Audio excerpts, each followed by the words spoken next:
양소영 변호사의 상담소, 양담소를 찾아주신 여러분 환영합니다. 양소영입니다. 부부는 일주일 동안 지방에 다녀왔습니다. 오랜만에 가게 문을 열고 영업 준비를 위해 포스기를 열었는데요. 순간 황당하게도 현금이 모두 사라진 겁니다. 당황한 부부는 경찰에 신고를 했는데요.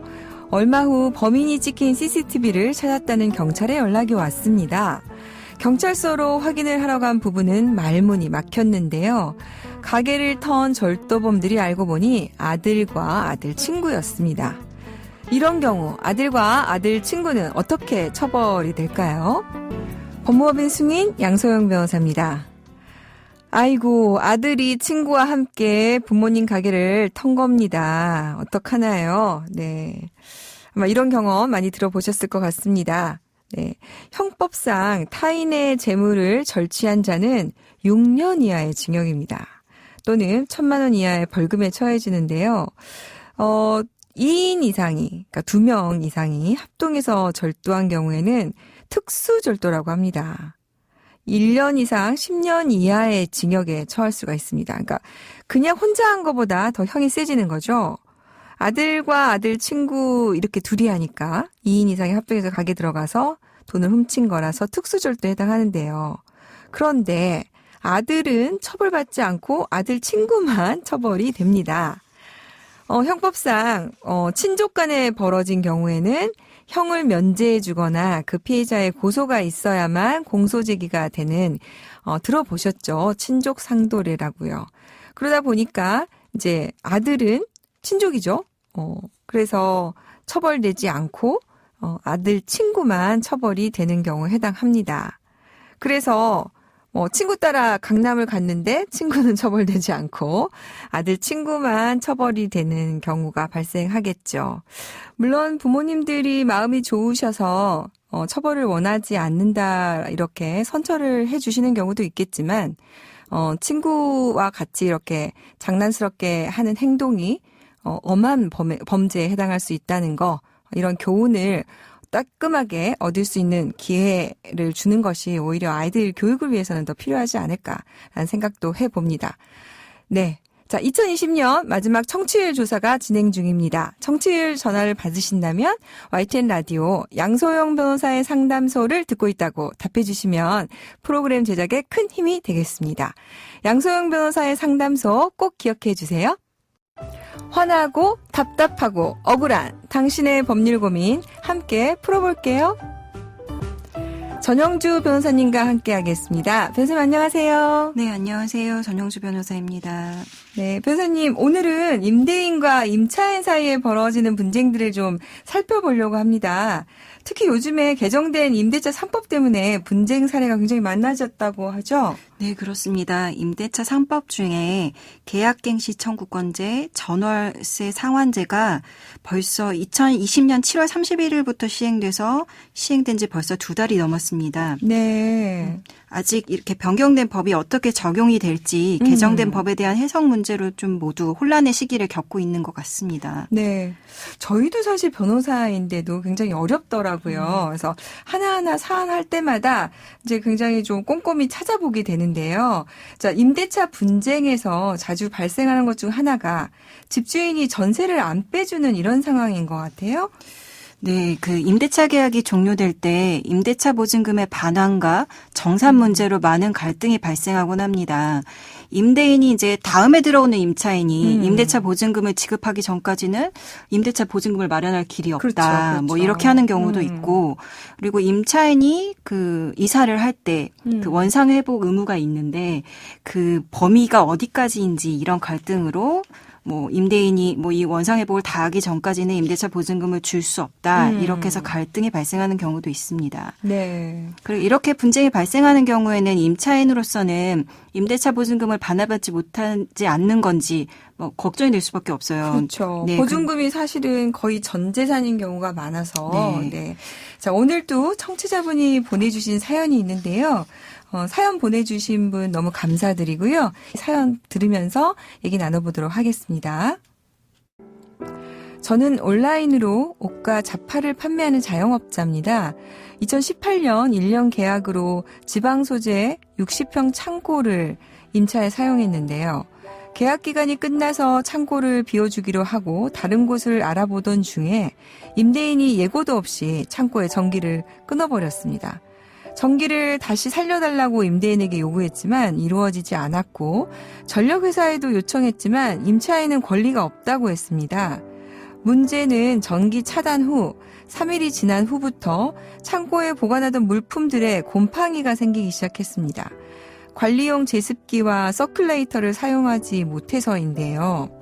그래서 임대인에게 피해 내용과 피해액을 적어 내용증명을 보냈습니다. 처음엔 계약서 작성은 임대인과 직접 하지 않고 대리인인 부동산과 했고 창고를 빠르게 비워줄 것을 요구한 것도 부동산이었습니다. 피해가 점점 심해져 임대인을 형사고소하고 민사로 손해배상을 받으려는데요. 형사고소는 어떤 법률에 의해 고소를 해야 하고 손해배상은 받을 수 있는지 알고 싶습니다. 계약 기간이 지났는데 바로 전기를 끊어버렸다고 하는군요. 이게 만료됐다고 전기를 바로 끊어도 되는 건가요? 임대인의 입장에서는 임대차 계약 기간이 종료됐는데 임차인이 나가지 않고 있다. 이런 답답할 수는 있습니다. 네. 근데 그렇다고 어떤 정당한 이유도 없이 단전 조치를 취해서는 안 됩니다. 네. 그래서 이와 관련해서 지금 이제 어떤 법적 조치를 생각하시는데 그중에 형사고소를 하고 싶다고 하셨어요. 그러면은 이와 관련해서 어떤 혐의가 성립할 수 있을까요? 지금 여기 사연 주신 분을 보면 옷과 잡화를 판매하면서 그 영업을 위해서 이 창고로 이 임차물을 사용하고 있었다 이렇게 말씀해 주셨는데 만약에 임대인이 전기를 끊어서 그 임차인의 업무를 방해했으면 이는 형법 제314조 업무방해죄에 해당합니다. 네. 근데 다만 그 임대업자는 임차인이 임대차 계약이 종료되었음에도 이 목적물을 주고 있지 않으니까 그럴 때는 단전 조치를 취하는 방법밖에는 자기에게는 방법이 없었다. 이렇게 얘기하실 수도 있습니다. 그러니까 즉 이거를 이제 법률상으로는 정당 행위였다라고 항변을 하는 건데요. 근데 만일 임대인의 행위가 정말 정당한 이유가 있었다라고 한다면 임대인이 형법상으로는 처벌받지 않을 수도 있습니다. 네. 이게 사실은 지금 계약 기간이 이제 되어서 임대인 입장에서 여러 가지 명도를 하거나 이렇게 하고 조치를 취해야 할 필요성이 있겠지만 이런 과정에서 임차인이 이런 물건을 보관하고 있고 하기 때문에 자기가 단전 조치를 하면 이런 손해가 발생할 수 있다는 걸 충분히 예상할 수 있었을 거 아니에요. 네, 그렇습니다. 그럼에도 불구하고 이런 행위를 했기 때문에 이런 경우에 어떻게 민사상 별도로 손해배상도 해서 받을 수 있을까요? 만약에 임대인의 행동이 그 영업방해죄에 해당한다. 그렇게 된다면은 이건 불법행위이기 때문에 민사상 불법행위에 따른 손해배상을 청구할 수 있습니다. 네. 손해배상의 범위는 이제 재산상 피해액이 될 것이고요. 네.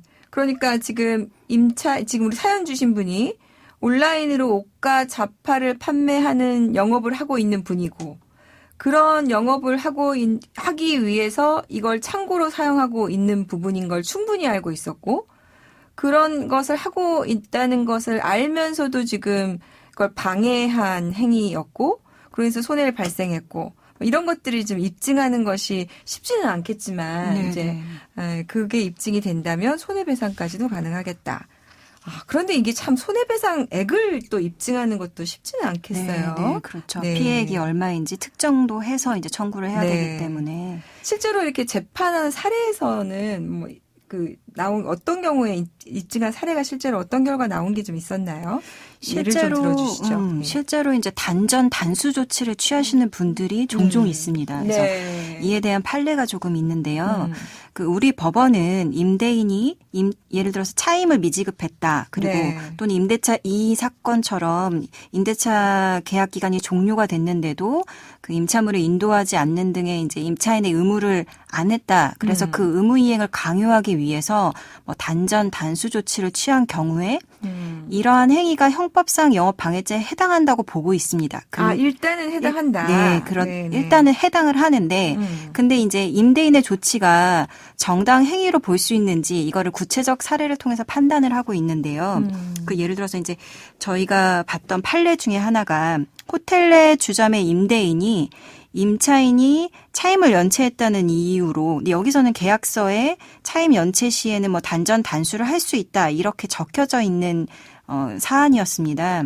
미리 계약할 때 그런 것들에 대해서 네네. 예정을 해놨군요. 특약사항으로 이제 좀 적으신 거죠. 그랬는데 이 경우에 법원에서는 이게 약정 기간이 만료가 됐고, 그러니까 임대차 기간이 종료가 됐고, 그리고 이 사안에서는 이 임차인이 차임을 조금 여러 번 연체를 하셨나 봐요. 그래서 임대차 보증금도 차임 연체 등으로 이미 공제가 돼서 이미 남아있지 않은 상태에서 그 임대인이 미리 예고를 하고 단전 단수 조치를 했다면 그 형법 제20조의 정당 방위에 해당한다, 정당 행위에 해당한다 이렇게 봤고, 다만 이제 약정 기간이 만료되지 않고 임대차 보증금도 상당한 액수가 남아 있는 상태이고, 그다음에 계약 해지의 의사 표시와 경고만 한 다음에 바로 단전 단수 조치만 했다면 이러한 경우는 정당한 이유로 볼 수 없다. 이렇게 명백하게 좀 기준을 마련해 준 판례가 있습니다. 구체적으로 임차인이 그동안에 임대료를 잘 냈는지 아닌지 그런 부분이 판결의 중요한 쟁점이 되겠네요. 네, 그렇습니다. 그래서 판례 중에 차임이나 관리비를 단 한 번도 연체한 적이 없는 임차인이 임대차 계약의 종료 후에 임대료와 뭐 관리비를 인상하는 내용의 계약갱신을 할지 뭐 이런 것들과 그에 따라서 이제 명도 의무를 조금 지체를 하고 있었는데, 그 이유만으로 그 임대차 계약 종료일로부터 16일 만에 그 단전 조치를 한 임대인의 행위는 이것은 업무방해에 해당한다. 정당한 사유도 아니다. 이렇게 해서 업무방해죄로 처벌한 사례가 있습니다.